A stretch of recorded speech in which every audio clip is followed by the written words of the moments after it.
विभिन्न निजी वाणिज्यिक कंपनियों के मोबाइल फोन टावरों को पड़ोसियों के किसी भी अनुमति के बिना खोवाई में स्थापित किया जा रहा है। विभिन्न प्राकृतिक आपदाओं के दौरान ये मोबाइल फोन टावर सार्वजनिक जीवन के लिए खतरा पैदा करते हैं। तूफानों और आंधी तूफान के दौरान मोबाइल फोन टावर सार्वजनिक सड़कों सहित अलग अलग क्षेत्रों में आ जाते हैं और गिर जाते हैं, जिससे किसी भी समय किसी भी प्रकार की यांत्रिक दुर्घटना घट सकती है। स्थानीय लोगों की राय इसने निर्दोष लोगों की हत्या की संभावना भी जताई है। आरोप लगाया गया है कि प्रशासन को बताने के बाद भी कोई उपाय नहीं किया जा रहा। खोवाई शहर के नंबर 15 पूर्व बोर्ड के मनाकी क्षेत्र में स्थानीय आनंदमार्ग स्कूल के बगल में विश्वम्बर घोष के घर में एक निजी वाणिज्यिक कंपनी का एक मोबाइल फोन टावर स्थापित किया गया है, जिससे स्थानीय लोगों में गुस्सा है। पड़ोस के लोगों ने कहा है कि इस घनी आबादी वाले इलाके में मोबाइल फोन टावर लगाने के लिए इलाके के लोगों की राय की जरूरत थी, लेकिन इसे नहीं लिया गया। स्थानीय लोगों ने मांग की कि सार्वजनिक जीवन में किसी भी अप्रिय दुर्घटना की आशंका के लिए यहाँ कोई मोटर टावर स्थापित नहीं किया जाएगा, लेकिन इसके बाद भी संबंधित स्थान के मालिक ने अपने निजी लाभ के लिए टावर को अपने स्थान पर खड़ा कर दिया। स्थानीय लोगों ने अपनी उचित आपत्तियों के साथ जिला और उपमंडल प्रशासन सहित पुलिस से संपर्क किया, लेकिन कोई नतीजा नहीं निकला। किसी अदृश्य कारण से हर कोई चुप है। हाल ही में भारी बारिश के कारण मोबाइल टावर के तार फट गए और सड़क पर गिर गए। ये लोगों के आवागमन को बाधित करता है या खतरे पैदा करता है। स्थानीय लोगों ने यहाँ से मोबाइल फोन टावर को हटाने की मांग की है। लोग पूछते हैं कि किस प्रभावशाली शक्ति के अदृश्य अवैध लेन देन के बदले में आबादी वाले क्षेत्र में इस तरह के उच्च शक्ति वाले बिजली के मोबाइल फोन टावर को खड़ा किया गया था। सब कुछ जानते हुए भी कोई प्रशासन क्यों नहीं है? लोग निवारण चाह रहे हैं, साथ ही लोगों के मन में गुस्सा पनप रहा है।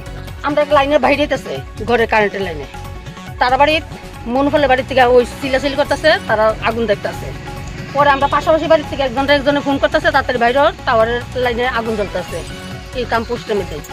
তখন তার টাম্পোস্টে আগুন জ্বলতেছে দেখে সেটা সবাই চিলাচিলি করে বাইরেছে, যার যার ঘরের মেন সুইচ ফেলাইয়া। তারপর তারে দেখা যায় যে তারটা ছিঁড়া রাস্তার মাথা থেকে মাথা পর্যন্ত পড়ে গেছে। তখনই কিন্তু আমরা সব দৌড়াদৌড়ি করে আইছি। আয়াসেরা মালিকের তারা বাড়ি থেকে কেউ বাইরে আইছে না, জিগাইছে না আয়াসেরা। পরে মালিকের ছোট ভাই আইছে, আয়া কইছে যে আমরা লোকে তর্কাতর্কি কইতেছে, আমরা তারা কইতেছি যে লাইনটা সরাই নেওয়ানোর লেগা কারেন্ট অফিস থেকে কইতো। তারা কয় আমরা কইতাম, আমরা কইছি আমরা লাইনটা দিবার সময় আমরা কাছে কোনো অবজেকশন নিচ্ছ না, পাড়ার থেকে কারোর কাছ থেকে সই টই নিচ্ছ না, আমরা কেলিকে ফোন করতাম, তোমরা ফোন করো। আর আমরা আসলে ফোন করছি, কারেন্ট অফিসে ফোন করছি, এত বিপজ্জনক জিনিসটা তো এরকম নিয়ে জানাবে দিয়ে।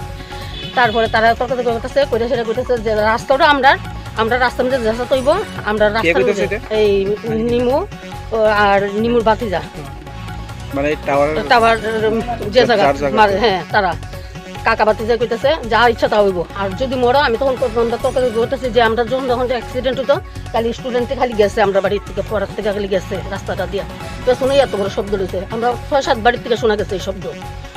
তখন হেয়াও কইতেছে যে মরলে এই টাওয়ার লাইনের তারটা ছিঁড়া পড়ছে, ওই যে তারটা ছিঁড়া ওই যে ওই মাথা আর মাথা পড়ে রয়েছে, আর সারা রাস্তায় পড়ে আসলো। এটাকে ইলেকট্রিক অফিস থেকে এসে সরাই দিয়ে গেছে আমাদের লাইনটারে।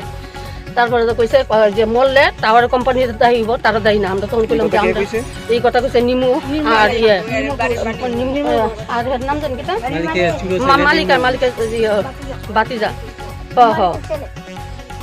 এই তারা দুইজনে পেয়ে গেছে। এইগুলো এসে আমরা অনেক সময় তাদের লোকের তর্কাতর্কি করছি যে কারেন্ট অফিস থেকে লুকান্ত। পরে আমরা পাড়ারই আরেকজন আমরা মেয়ের জামাইরে ফোন করে করছি, কইছি পরে দেখি কারেন্ট অফিস থেকে লুকানছে আইন সেরা পরে আমরা লাইন দিয়ে গেছে। আমরা কোনো অবজেকশন নিচ্ছে না, কিচ্ছু না, আমরা টাওয়ার সম্বন্ধে কিছু